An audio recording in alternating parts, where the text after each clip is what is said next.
Good evening, everyone, and welcome to the April 2024 Council Agenda Briefing. We acknowledge and pay our respects to the traditional custodians of this land, the Whadjuk people of the Noongar Nation, and their elders past and present. I would like to advise everyone that the audio of this meeting is being live streamed to YouTube. I request everyone to please turn off your mobile phones. I remind you that audio recording of the meeting proceedings and photography within the chamber is prohibited unless prior approval has been granted, and councillors and city officers are reminded to disclose any declarations of financial interests and interests affecting impartiality, and are requested to activate their microphones when addressing the meeting. That brings us to item 1, which is the declaration of opening. Welcome. I declare this meeting open at 1 minute past 6 p.m. Items for council, agenda items 2, 3, 6, 7, 8.1, 8.2, 9, 11, 13 and 14 will be dealt with at the ordinary council meeting to be held 23 April 2024.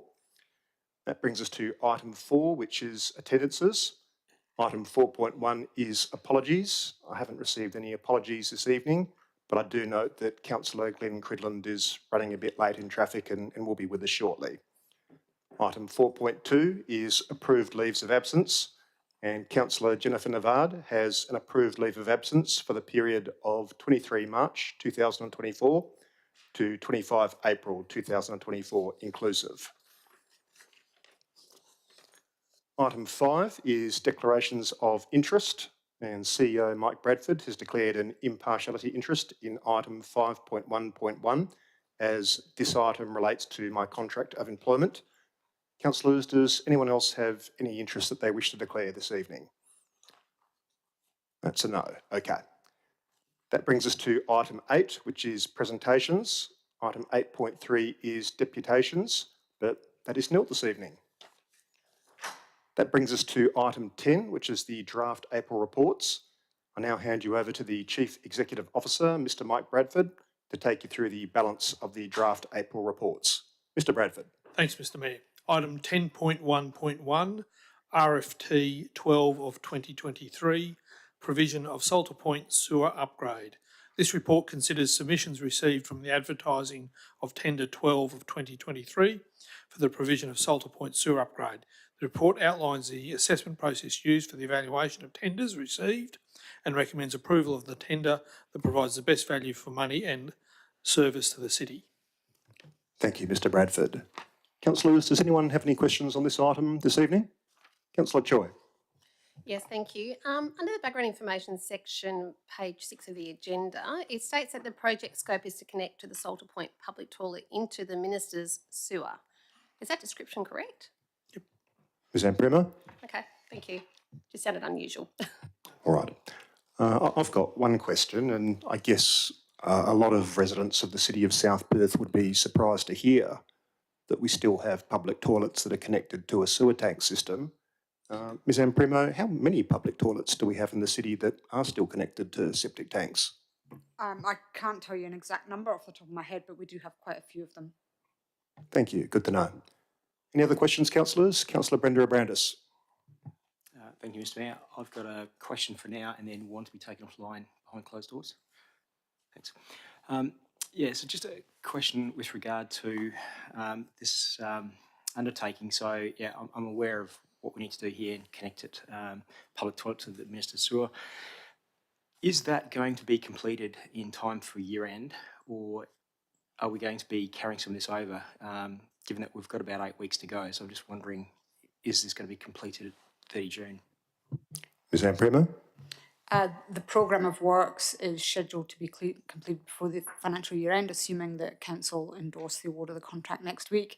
The only proviso I'd put on that would be weather conditions, only it doesn't look like we're getting rain anytime soon, so it shouldn't be, it shouldn't negatively impact it. But if we were to get significant rain events, then that could impact it.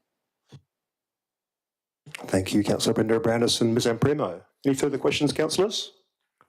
No. Next item, please, Mr. Bradford. Thanks, Mr Mayor. Item 10.3.1, draft local planning policy, tree retention, advertising and revocation of P350.5, trees on development sites and street verges.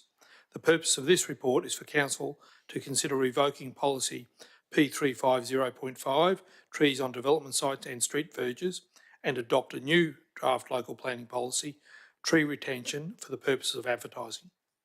Thank you, Mr Bradford. Councillors, any questions on this item? Councillor Choi. Yes, thank you, Mr Mayor. I've got a few questions. One, I understand from reading the officer's comments and also following a councillor briefing the other night that if this local planning policy is endorsed by council, any enforceability, including possible prosecution for tree removal offences, will be problematic for the city. Is this correct? And if so, can the city please elaborate any further on this? Ms Shaw, can I send that your way?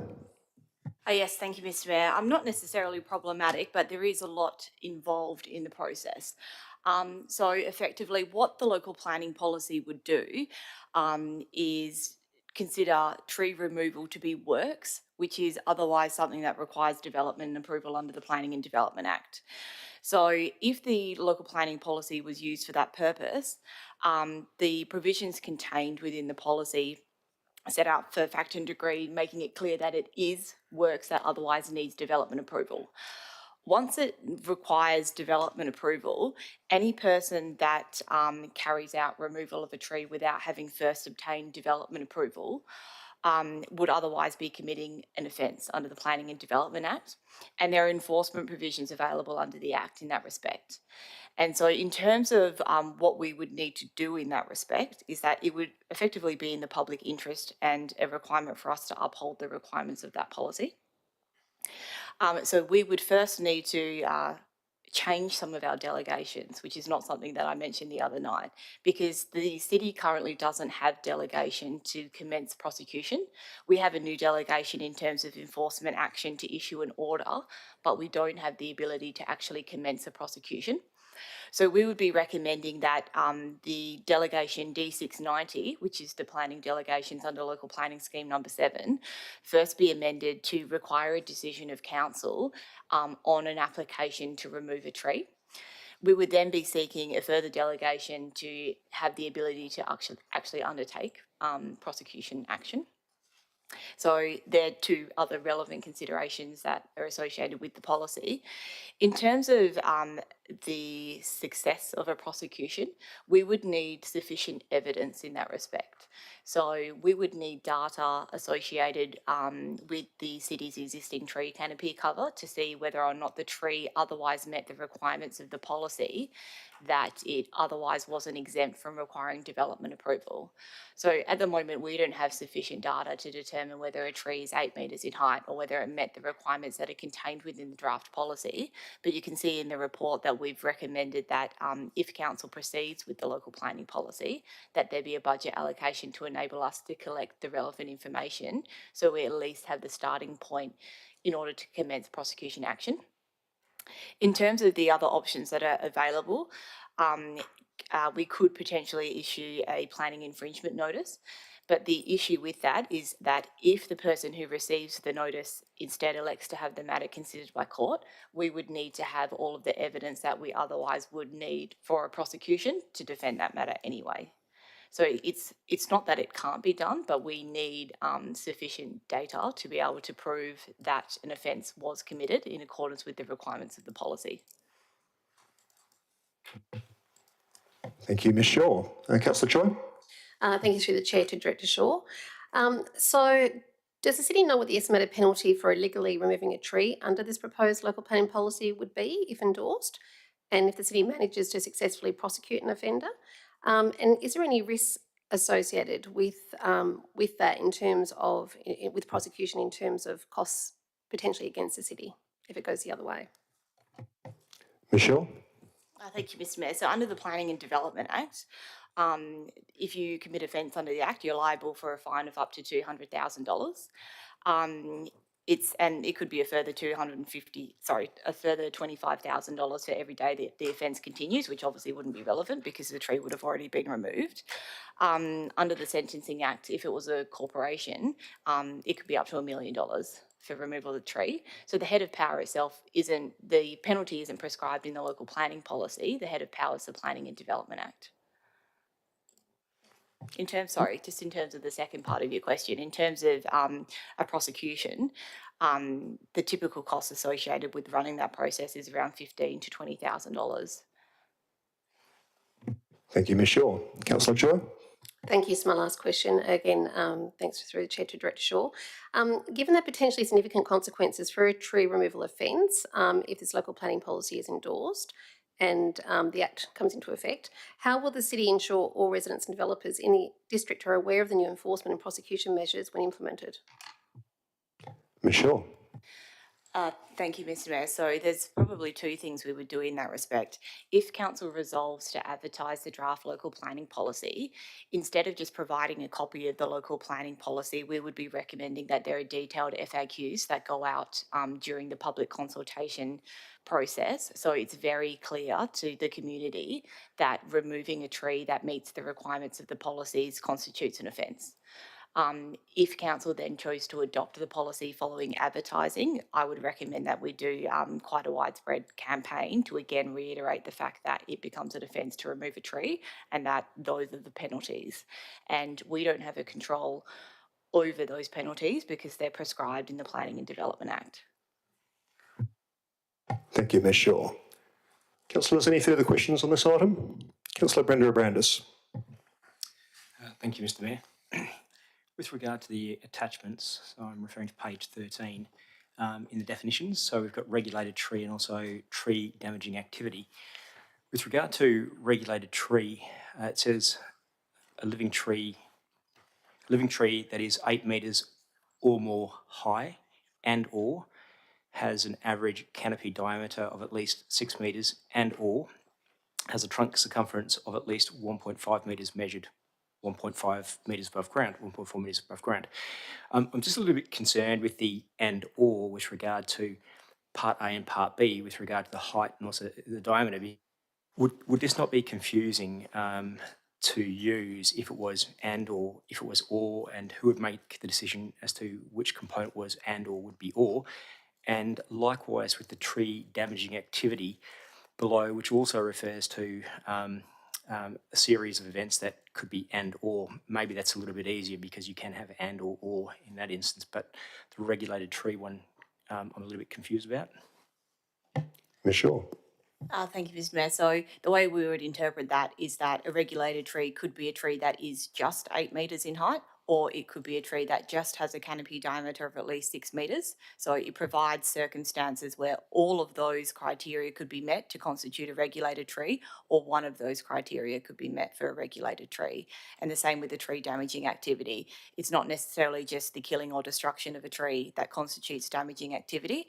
It could be the removal of the tree or a combination of severing branches and ring barking. Thank you, Ms Shaw. Councillor Brenda Abrandis. Thank you, Director Shaw. But just going back to the regulated tree definition, because it's got a height and also a canopy diameter. So it says and or. Would it not be easier to have either of those to satisfy the criteria to meet the definition, as opposed to it being and or, which then means there's the ambiguity as to whether it should be and or whether it should be or? Ms Shaw. Thank you, Mr Mayor. It's open for council to change the wording contained within the draft local planning policy, but in terms of how we would apply the policy if it's adopted, we would read that to say a regulated tree meets all of those criteria. It could be one of those things. Thank you, Ms Shaw. Thank you. Any further questions, councillors? Councillor Prendeville. Thank you, Mr Mayor. Just one question. If this policy goes to advertising, is there scope following the feedback that would be received for the draft policy to be substantially different or amended to then become the adopted policy, or will it generally sort of stay the same? Ms Shaw. Thank you, Mr Mayor. It's open for council to amend the policy in response to submissions that have been received. If the extent of modifications is great, we would recommend that you re-advertise the policy because it's substantially different from what was originally advertised. If it's only minor amendments to reflect submissions received, council could still adopt the local planning policy without re-advertising. Thank you, Ms Shaw. Councillors, any further questions on this item tonight? No. Next item, please, Mr Bradford. Thanks, Mr Mayor. Item 10.3.2, State Development Assessment Unit, SDAU, referral of significant development application, amendment to development approval.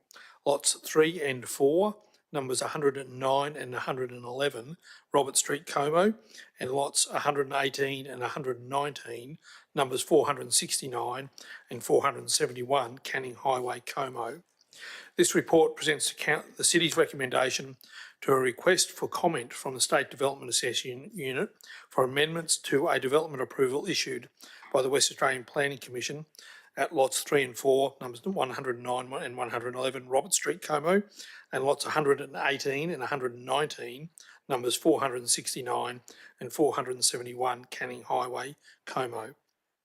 The proposal involves amendments to conditions, design revisions, which include variations to privacy screening, store areas, balconies and communal open spaces, the introduction of car stackers and extending the approval timeframe by 24 months. Thank you, Mr Bradford. Councillors, any questions on this item? Councillor Choi.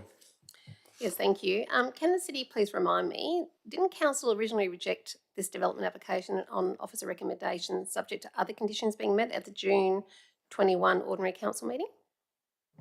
Should I send it to Ms Mullen? Yes. Thank you, through the chair. Yes, Councillor Choi, that's actually correct. So what in applications are considered by the State Development Assessment Unit, the City is a consultee. The council is a consultee in relation to these development applications. Officers did recommend refusal, which was endorsed by council, and those comments were passed to the State Development Assessment Unit, but they ultimately prepare a report and make a recommendation, and then the WAPC actually issues a decision. Thank you, Ms Mullen. Councillor Choi. Yes, thank you, Ms Mullen. Now, understanding in 2021, the City raised concerns about the ground floor frontage and pedestrian experience along Canning Highway for people to feel safe and comfortable. Have the decision makers taken this concern on board to the City's satisfaction? And if so, how did they do that? Ms Mullen. Thank you, through the chair. Some design modifications were made to the elevation which addresses Canning Highway. It probably doesn't go as far as officers would have liked the development to, in accordance with the activity centre plan in that particular location, but design modifications were made to provide additional activation. Thank you. Councillor Choi. Yes, thank you to Ms Mullen again, and just my last question. So is the current officer recommendation before us, which appears to specify some different conditions now, in accordance with the Canning Bridge Activity Centre Plan? And if endorsed and the application is subsequently approved by the SDAU, accepting these amendments, will the application overall then meet the requirements and objectives of the Canning Bridge Activity Centre Plan to the City's satisfaction? Ms Mullen. Thank you, through the chair.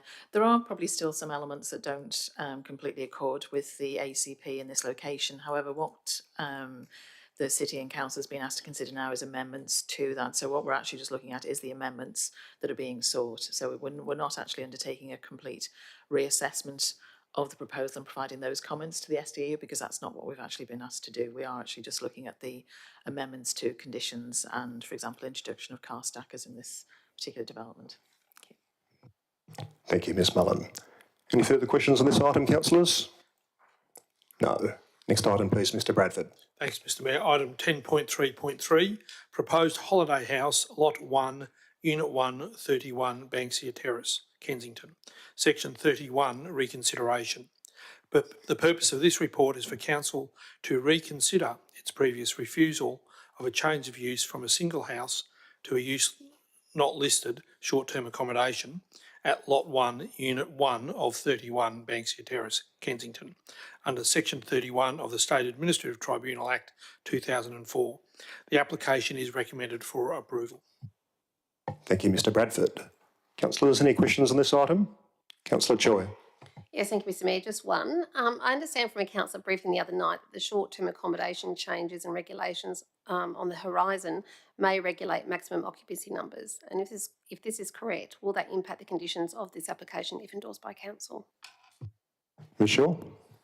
Thank you, Mr Mayor. So the regulations that have been drafted they're seeking to define hosted and unhosted short-term rental accommodation, including prescribing the maximum number of guests that are provided for that. That would then otherwise trigger the exemption, because if the property is not rented for more than 90 days in a 12-month period, if it met the definition prescribed in the draft regulations, it wouldn't need development approval. But in this instance, the applicant is seeking more than 90 nights in a 12-month period in any instance. The only difference that could potentially occur is if the applicant was proposing more than what's otherwise prescribed in the definition for unhosted short-term rental accommodation. But given the regulations haven't been finalised yet in that respect, and given the fact that we still have a land use prescribed in local planning scheme number 7 that addresses this type of land use, the decision to approve or refuse this application wouldn't be affected by those draft regulations at this point in time. Thank you, Ms Shaw. Councillors, any further questions on this item? No. Next item, please, Mr Bradford. Thanks, Mr Mayor. Item 10.4.1, listing of payments March 2024. This report presents to Council a list of accounts paid under delegated authority between 1 and 31 March for information. It also includes purchase card transactions between 1 February 2024 and 29 February 2024 in line with the new legislative requirements. Thank you, Mr Bradford. Councillors, any questions on this item? No. Next item, please. Thanks, Mr Mayor. Item 10.4.2, monthly financial statements March 2024. The monthly financial statements are provided within attachments A through I, with a high level of analysis contained in the comments of the report. Thank you, Mr Bradford. Councillors, any questions on this item? Councillor Brenda Abrandis. Thank you, Mr Mayor. I've got a few questions, and I'll start with the Statement of Financial Position, page 148. So just with regard to the pending disposal of Collie Park Village, the assets available for sale and also the leaseholder liability, could you just confirm if those numbers are still up to date and correct, and also if we're still anticipating about a $1.4 million gain on that sale? Should I send that to Mr Adams or Mr Lecoq? Mr Lecoq. Thank you for the question through the chair. The figures as they are currently up to date, so we are updating them monthly.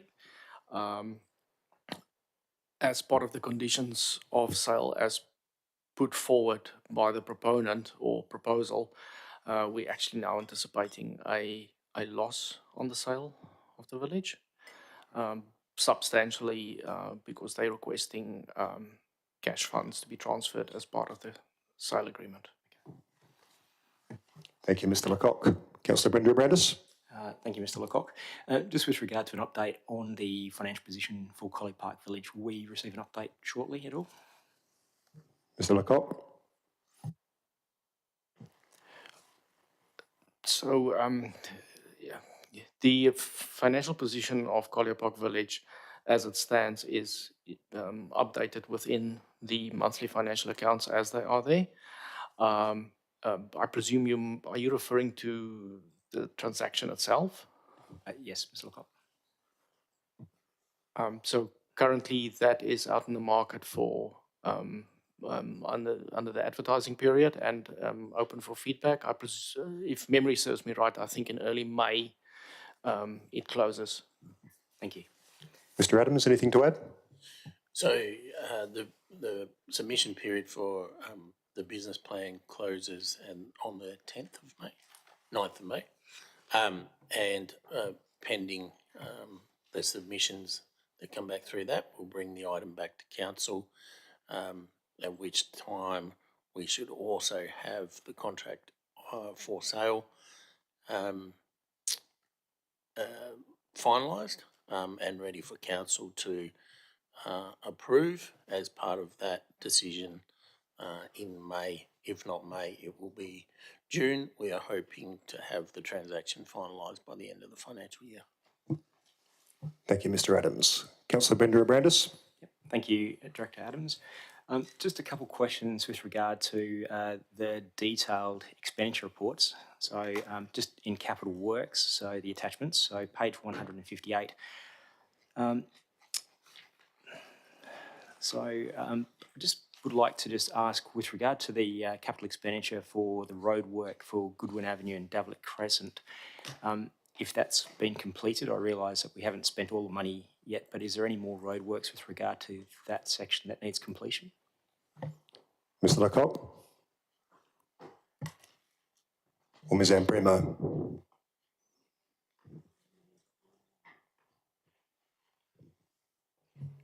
I might need to take that one on notice, but yeah, I'll take that one on notice. Okay. Thank you, Ms Ambremo. Councillor Brenda Abrandis. Thank you very much, Ms Amprimo. And also, in addition to that one, if you could also probably take this one on notice, maybe at Pether Road, at Davlic to Goss, whether those road works have also been completed for the year. And Ms Amprimo, take that one on notice as well. Yeah. All right. Any further questions, Councillor Brenda Abrandis? yeah, thank you, Mr Mayor. Final question, just with regard to the technology costs. So we've obviously got 3 items that have not had any work year to date. So I was just wondering if that work was going to be done in particular. We've got the live streaming for the council chamber and some of the audio visual works as well. So is that going to be undertaken before 30 June? Who should I send that one to, folks?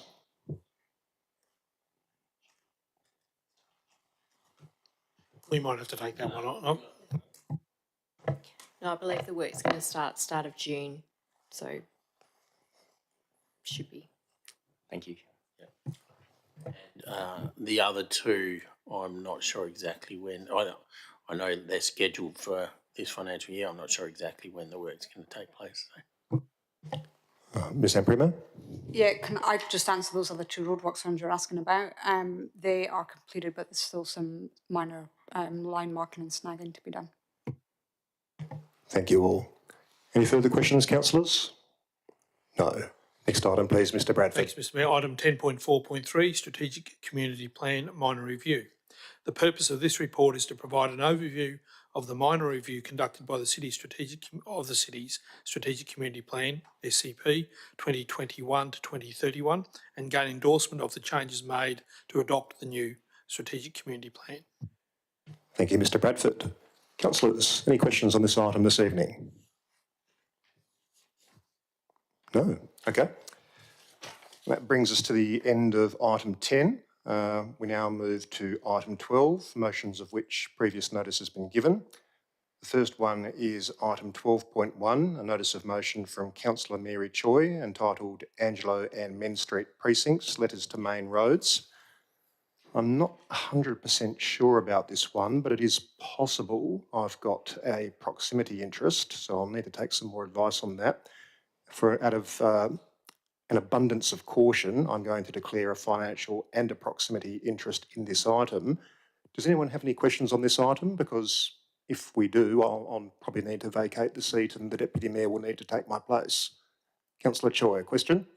Yeah, just a brief one. Just ensuring that the governance received my amendment today that I sent around to all councillors, just changing that flashing signals to make it broader in terms of a general safety review of Angelo Street. Of Men Street crosswalk. All right. Are there any substantive questions on this item? Because if so, I'll vacate the chamber. No? Okay, we'll safely move on then. All right. The next item is item 12.2, notice of motion from Councillor Mary Choi entitled Incentivisation for Long-Term Unoccupied Dwellings and Vacant Land. Any questions on this item, councillors? No? Okay. And that takes us to item 12.3, which is a notice of motion from Councillor Mary Choi entitled Mill Point Road Traffic Safety Review. Any questions on this item, councillors? No. Okay. That brings us to item 15, which is when the meeting has to be closed to the public, and we have had one foreshadowed question that needs to be asked behind closed doors. So at this stage, I'll have to ask the people in the gallery if you wouldn't mind, leaving, unfortunately. I hope you've enjoyed the evening and thank you for your attendance and interest. And same goes for anyone who's listening via YouTube. We'll all have to briefly go offline while we deal with the items that have to be dealt with behind closed doors.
Mr. Bradford has now re-entered the room. We'll go back into open session. Could someone please reopen the doors? I doubt anyone's sort of waiting to come back in, but if they are, they're welcome.